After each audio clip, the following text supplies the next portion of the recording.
할렐루야. 같이 축복하십니다. 주여 감사합니다. 주여 고맙습니다. 주여 사랑합니다. 주여 행복합니다. 우리 로마서 8장 28절 말씀 우리 암송하시는 분 아니면 보고 하셔도 괜찮겠습니다. 롬파리팔 같이 한번 고백하십니다. 시작. 우리가 알거니와 하나님을 사랑하는 자 곧 그의 뜻대로 부르심을 입은 자들에게는 모든 것 하면 별로 맛이 없습니다.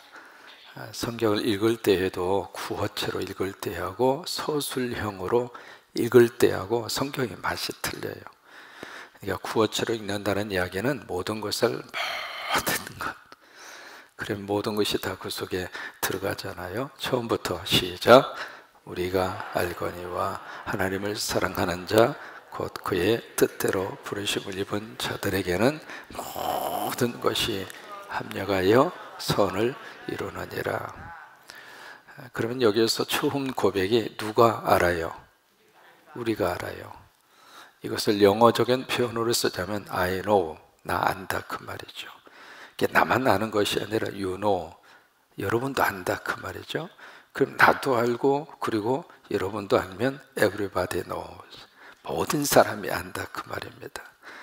근데 우리가 무엇을 아느냐? 하나님을 사랑하는 자, 또 하나님이 사랑하는 자. 이제 을하고 이하고 뉘앙스 자체가 다르잖아요. 나도 하나님을 사랑하지만 하나님이 누구를 사랑해요? 나 사랑하신다 이 말이에요. 여러분 그렇게 믿고 이 한 해를 사시기를 바랍니다. 그러면 하나님을 사랑하는 자가 누구인가? 하나님의 뜻대로. 그 뜻이라고 하는 것은 하나님의 목적이라고 그랬습니다. 내 목적도 있을 수 있겠고요, 내 뜻도 있을 수 있습니다만은 그보다 더 중요한 것은 하나님의 목적이에요. 왜 이 세상에 나를 보내신 분은 여호와 하나님이세요. 귀한 우리 자녀들 엄마 아빠의 가정에 누가 보내주셨는가? 하나님이 보내주신 거예요. 이 교회에 누가 보내주셨는가? 하나님이 보내주셨어요. 그러니까 모든 행동의 주체가 내가 아니라 하나님이시라 그 말이죠. 그러니까 하나님의 목적을 따라 부르심을 입은 자들에게는 모든 것 속에서 누가 일을 하시는가? 하나님이 일하시겠다 그거예요. 그러면은 그렇게 약속하시고 그렇게 하시는 그 이유와 그 근거가 무엇인가? 바로 29절의 말씀에 이어가는 접속사 하나를 꼭 집어넣으시라고 그랬습니다. 왜냐하면, 그게 중요하잖아요.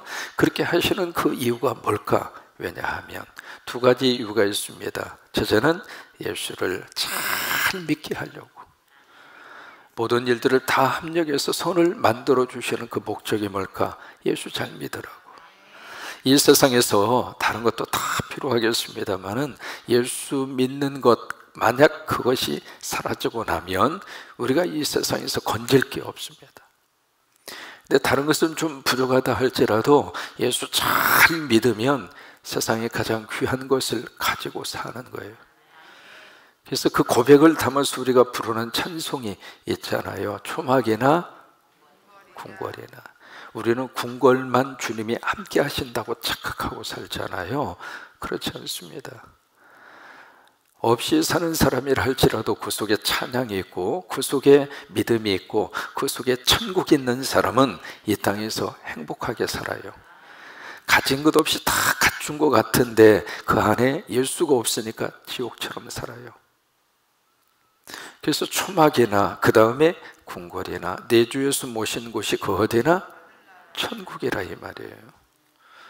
그래서 이 모든 것을 다 압력해서 선으로 만들어 가시는 그 가장 중요한 이유, 원인이 무엇일까? 예수 잘 믿으라고.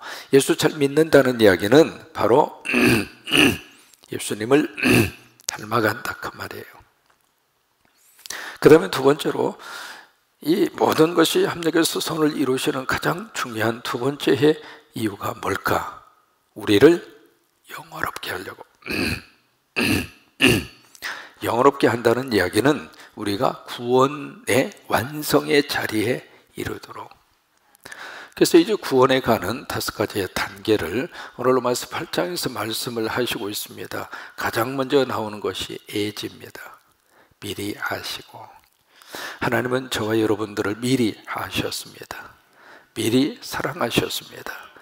그러니까 미리 아시고, 이 미리 알았다 이 말은 정보적인 차원에서의 애지를 말하는 것이 아닙니다. 정보의 차원은 훨씬 더 뛰어넘습니다.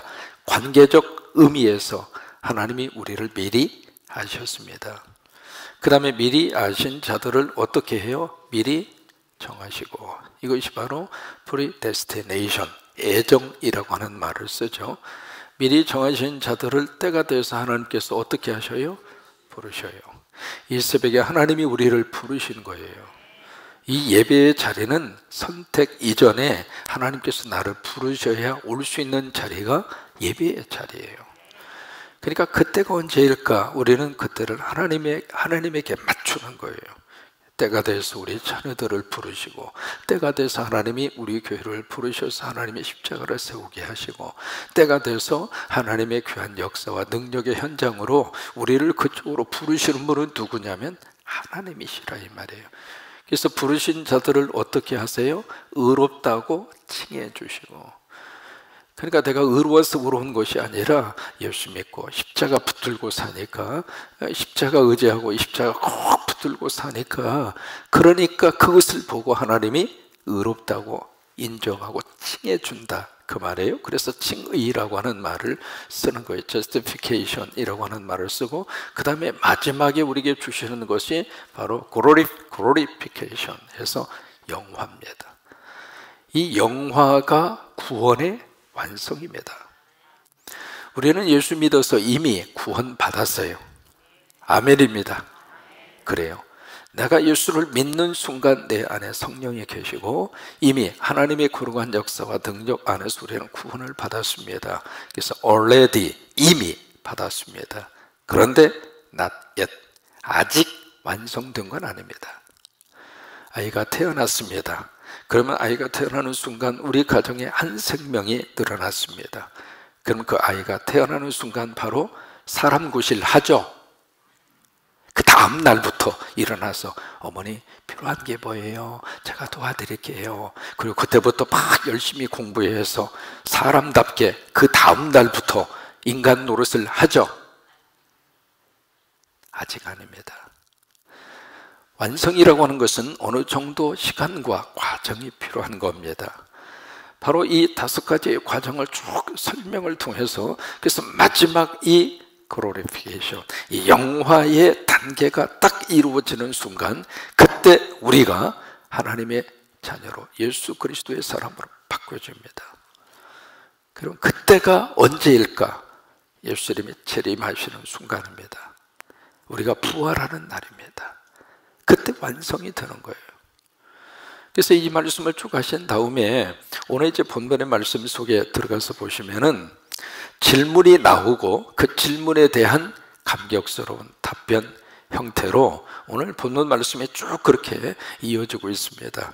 자, 31절 말씀 같이 고백하십니다. 그런즉 이 일에 대하여 우리가 무슨 말하리요? 이 일이 무슨 일일까? 이걸 이야기하는 거예요. 이 5가지의 단계.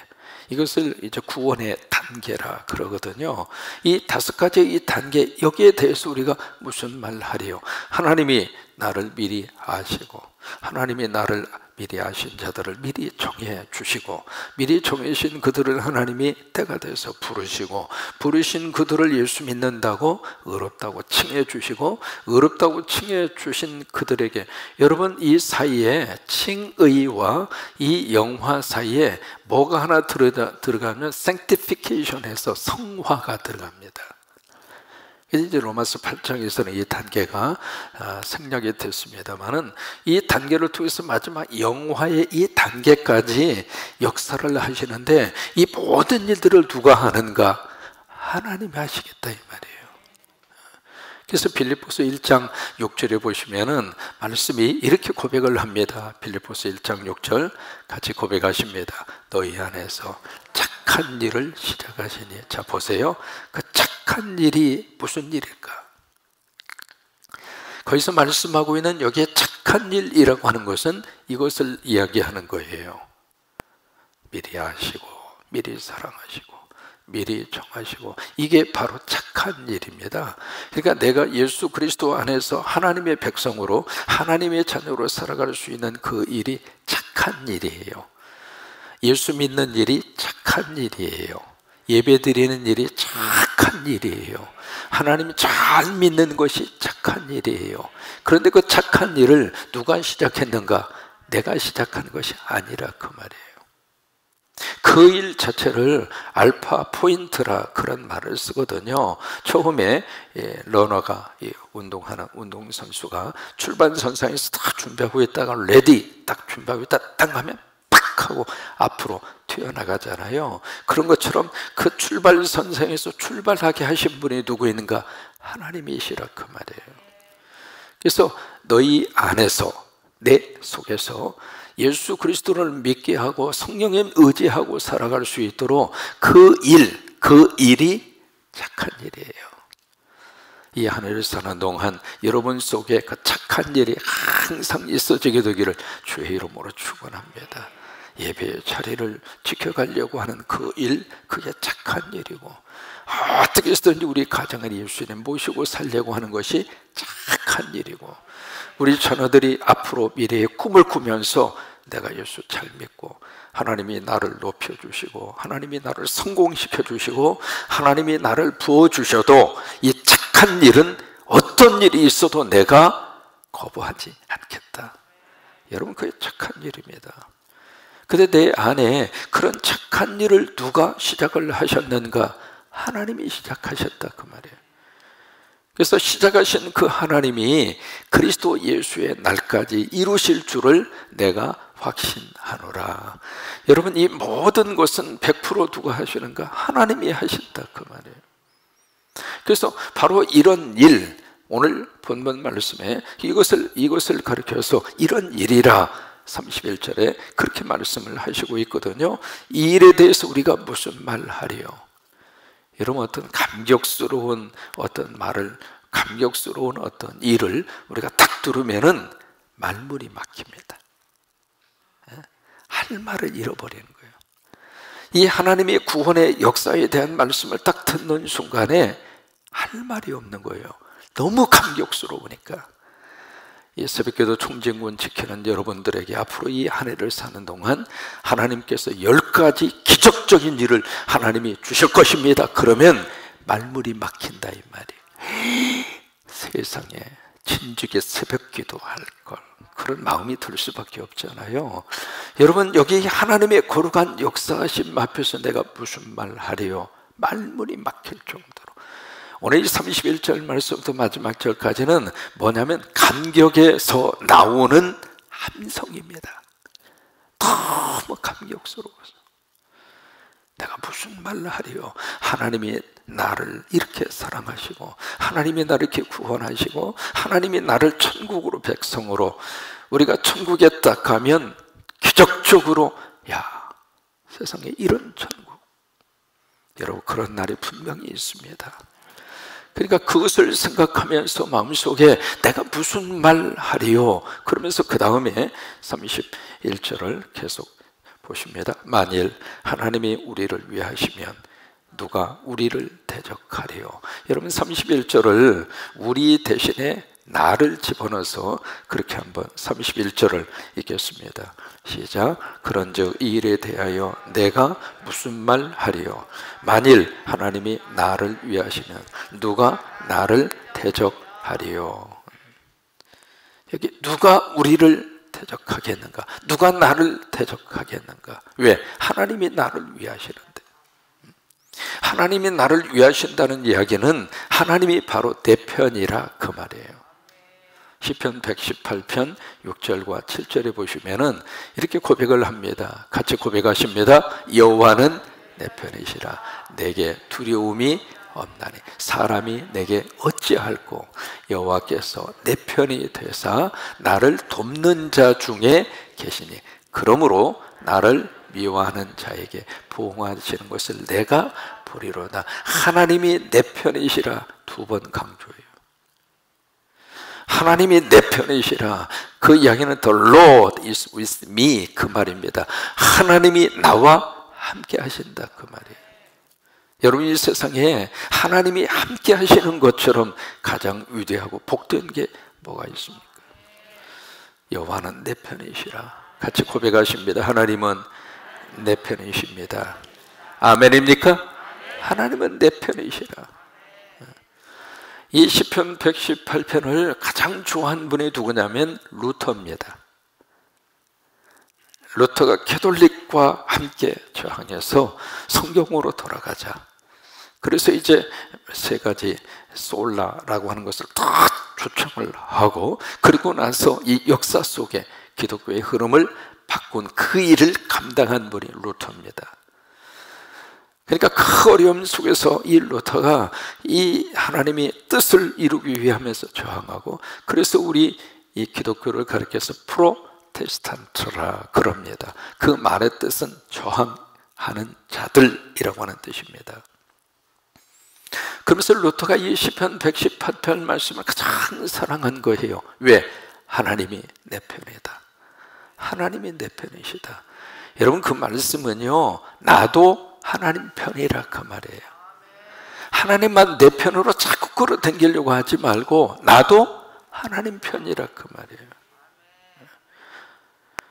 그러니까 이 말씀이 우리들에게 얼마나 큰 축복인지 모릅니다. 하나님은 내 편이시라. 나도 하나님 편입니다. 오늘 이제 31절 말씀이 그거예요. 하나님이 나를 위하시는데, 하나님이 내 편이신데, 그런데 그 누가 나를 고소하리요? 누가 나를 대적하리요? 32절 말씀 같이 고백하십니다. 자기 아들을 아끼지 아니하시고 우리 모든 사람을 위하여 내주신 이가 어찌 그 아들과 함께 모든 것을 우리에게 주시지 아니하겠는가? 여기 모든이라고 하는 말을 강조하죠. 모든 사람, 그리고 모든 것.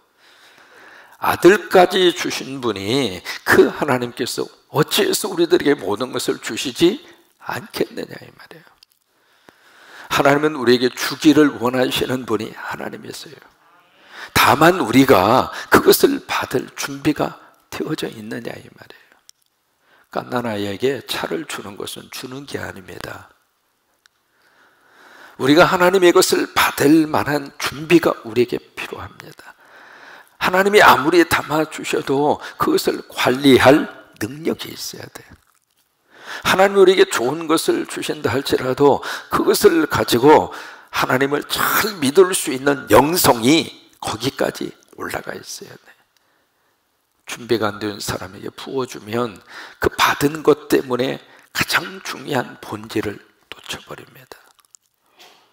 미국에서 연구를 했습니다. 미국은 뭐가 있느냐면 슈퍼 로또라고 하는 게 있습니다. 그래서 어느 한 주에서만 로또를 한 것이 아니라 몇 개 주가 조인을 해서 같이 이제 만드는 로또가 있습니다. 그게 이제 슈퍼 로또라고 그럽니다. 근데 이게 한 주에 한 번씩 로또 당첨자를 뽑는데, 이게 당첨자가 안 나오면 기하급수적으로 이 로또의 액수가 늘어납니다. 그래서 최고로 많이 올라간 것이 거의 한 2억 달러 이상으로 올라갔었습니다. 여러분, 2억 달러면 얼마입니까? 엄청난 액수잖아요. 그래서 로또에 당첨된 사람들을 뭐라고 그래요? 벼락 맞았다 그러잖아요. 벼락 맞으면 별로 안 좋습니다. 여러분, 벼락 한 맞아본 분 계세요? 벼락 맞으면 이게 정상이 아닙니다. 벼락은 안 좋은 거예요. 그래도 벼락 한번 맞고 싶어요. 맞아봐요. 그러니까 이 로또에 당첨된 사람들이 벼락을 맞았다 그렇게 표현을 하는데, 그 벼락에 맞은 사람들이 정상대로 생활하는 사람이 거의 없는 거예요. 플로리다 지역에서 슈퍼 로또에 당첨이 된 사람이 있었습니다. 미국 역사상 최고의 액수였습니다. 2억 달러가 넘었습니다. 세금을 제한다 하더라도요, 엄청난 액수를 그가 벌은 겁니다. 그런 로또에 당첨이 됐는데 가장 먼저 무엇을 하나 쭉 조사를 해보니까 가장 먼저 하는 것이 바로 뭐냐면 차를 바꿔요. 그 사람이나 우리나 다 차 좋아하잖아요. 그 다음에 집을 바꿔요. 그 다음에 가구를 바꿔요. 다 바꾸고 나더니 나중에 마누라까지 바꿔. 그러더니 결국에 가서는 바닥납니다. 여기 이제 하나님께서 우리를 아낌없이 주시는데 누구에게 아낌없이 주는가? 준비가 되어 있어야 돼. 준비가. 아무리 하나님이 부어주셔도 가장 중요한 것을 놓치지 않을 정도로 준비가 되어 있어야. 그래야 하나님이 주신다 이 말이에요. 근데 중요한 것은 하나님이 아낌없이 우리에게 주세요. 우리 자녀들에게 하나님이 아낌없이 주시기를 바라고, 우리 자녀들의 준비만 되어져 있으면 하나님이 높여주셔요. 그리고 그를 하나님이 귀하게 들어 쓰신다 이 말이에요. 중요한 것은 준비하고 있어야 돼요. 그래서 영어 공부도 열심히 하고 성경도 열심히 읽고, 지금 이 시간 우리 자녀들이 공부하는 시간은 내가 준비하는 시간이에요. 그 준비하는 기간을 제대로 갖춰놓고 있으면 때가 돼서 하나님이 나를 들어 쓰시고 하나님이 나를 통해서 영광 받으시고, 아멘이죠? 그거예요. 준비도 안 돼 있는데 하나님 주세요 주세요 그러면 하나님이 뭐라고 그러냐면, 야, 줄 테니까 좀 준비 좀 해봐. 게으름 피우지 말고. 개인적인 이야기입니다만은 저는 이제 영어 사전 딱 손에 잡는 순간부터 영어 사전 전체를 한번 암기하겠다. 욕심이죠. 어떻게 영어 사전 전체를 암기를 합니까? 그래도 그거 암기해야겠다. 어떻게 어디에서 그런 생각이 들었는지. 그래서 영어 사전 한 장씩 찢어가지고 A부터 시작해서 막 외우고, 그 다음에 그거 먹으면은 머릿속에 남는 줄로, 참 착각도 유분수죠. 씹어 먹었어요. 맛은 없더라고. 우리 자녀들에게 도전을 주고 싶어서 이런 이야기를 하는 거예요. 준비하고 있어야 돼요. 준비하고 있어야 돼요. 그래야 하나님이 부어주시는 거예요. 여러분, 교회도 똑같습니다. 이 성광교회가 하나님 앞에 더 크게 쓰임을 받고 싶으면 준비해야 돼요. 그릇이 되어져 있어야 하나님이 부어주세요. 이 교회에 하나님께서 필요하시다면 뭐 3,000명, 5,000명이 문제입니까? 우리가 준비가 되어져 있어야 하나님이 보내시고 하나님이 채우시는 거죠. 그러면 33절의 말씀 같이 읽습니다. 누가 능히 하나님께서 택하신 자들을 고발하리요. 의롭다고 하신 일은 하나님이시니, 참 기가 막힌 하나님의 축복이죠. 누가 능히 하나님이 택하신 자들, 우리 성도들을 가리켜서 그렇게 설명을 하고 있는 겁니다. 우리는 누구인가? 하나님의 택함 받은 택자라 이 말이에요. 하나님이 우리를 택하셨어요. 하나님이 여러분들을 택하시고 옆에 있는 분을 택하시고 하나님이 나를 택해주셨다니까는요. 아멘이죠. 그 하나님의 택함 받은 그 자를 누가 고발하리요. 그러면서 34절의 말씀 같이 고백하십니다. 누가 정죄하리요. 죽으실 뿐 아니라 다시 살아나신 일은 그리스도 예수시니 그는 하나님 우편에 계신 자요 우리를 위하여 간구하시는 자니라. 34절에 예수님에 대해서 세 가지로 설명을 하십니다. 예수님이 누구인가? 돌아가신 분, 죽으셨다 십자가에서. 그 다음에 예수님이 누구신가? 부활하셨다. 세 번째, 예수님이 누구신가? 우리를 위하여 간구하신다. 거기서 중보라고 하는 말이 나오는 거예요. 우리는 중보자가 아닙니다. 인간은 하나님과 인간 사이에서 중보할 만한 능력이 인간에게는 없습니다. 중보자는 누군가? 예수님이 중보자예요. 그래서 신성과 인성을 가지고 주님이 이 땅에 오신 거예요. 왜요? 인성이 있어야 인간을 잡습니다. 신성이 있어야 하나님을 잡습니다. 그래서 그 사이에서 중보자로 이 땅에 오신 분이 예수 그리스도입니다. 우리가 기도할 때 누구의 이름으로 기도하죠? 왜 그래요? 우리 인간의 이름은 하나님 앞에 올라갈 수 없습니다. 중보자는 누구인가? 예수 그리스도 한 분밖에 없습니다. 그러니까 우리가 중보한다. 우리는 중보할 수 있는 자격이 안 돼요. 그게 이제 교회 속에서 혼용이 된 겁니다. 영어로 intercession이라고 하는 단어를 쓰는데 intersection이라고 하는 말을 쓸 때는 둘 사이에 침투해서 들어오는 것을 intersect라고 하는 말을 씁니다. 축구할 때 이쪽 상대방 선수가 볼을 가지고 팍 이렇게 가잖아요. 갑자기 이제 중간에 선수가 한 사람 팍 하고 들어와서 그 볼을 빼들려고 그때 그때 이제 그런 단어를 쓰거든요. 그러니까 중보자는 누구인가? 예수님이라 그 말이에요. 우리는 뭐 하는 사람인가? 도구하는 사람이에요. 도구하는 사람. 여기 예수님이 우리를 위해서 어떻게 하시는가? 간구하신다. 그 앞에 26절에서 성령님이 우리를 위해서 간구하시잖아요. 여러분, 기도 세계가 이렇게 신비로운 겁니다. 우리가 기도하면 우리만 기도하는 것이 아니라 성령님이 같이, 성령님과 예수 그리스도는 우리를 위해서 중보하시는 거예요. 도구가 아니라 그때는 성령님, 예수님은 우리를 위해서 중보하시는 거예요. 우리가 기도하면, 내가 기도하면 성령님이 중보하시고 예수님이 중보하시고, 그래서 기도만 하면 그 기도는 복이에요. 기도가 잘 됐느냐 안 됐느냐 아무 의미 없습니다. 유창하게 하든 말머리 막히든 그게 무슨 상관입니까? 다 하나님이 다 알아들으시고, 또 하나 성령님이 그 기도를 하나님의 뜻대로 잘 중보해 주시고, 예수님이 우리 기도를 하나님의 뜻대로 중보해 주시고, 그런 분이 예수 그리스도예요. 그러니까 이 말씀 속에서 여기에 지금 계속 질문 형태로 나오잖아요. 누가 고소하리요? 누가 대적하리요? 어찌 주지 아니하시겠는가?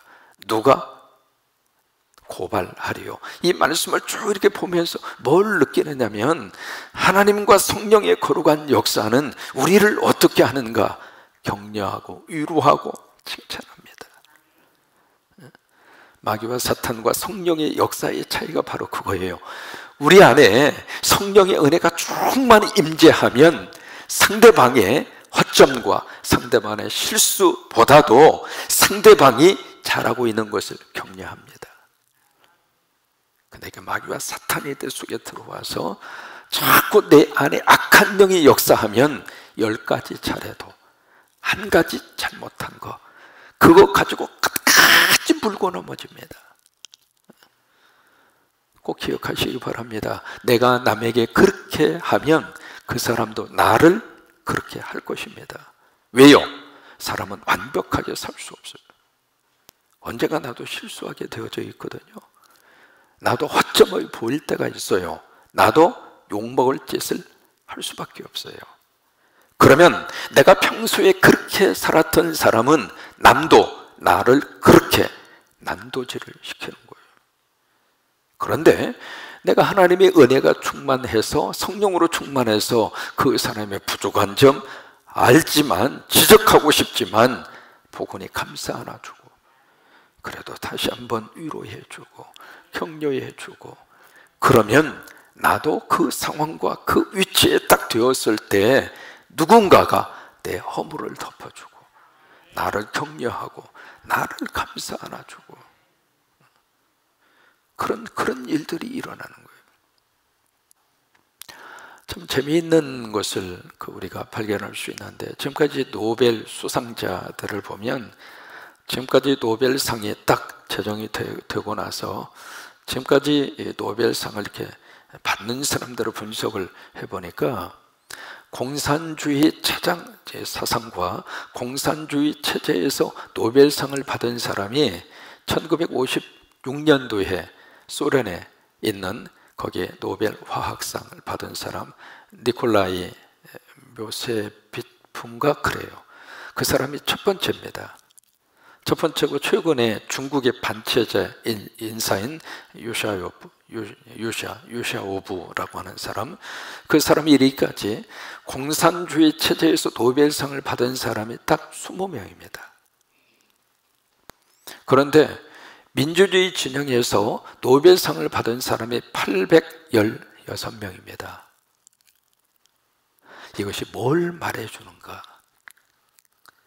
공산주의 체제에서는 10가지 참 잘한다 할지라도 딱 한 가지 잘못하면 그것으로 그 인생 끝나는 겁니다.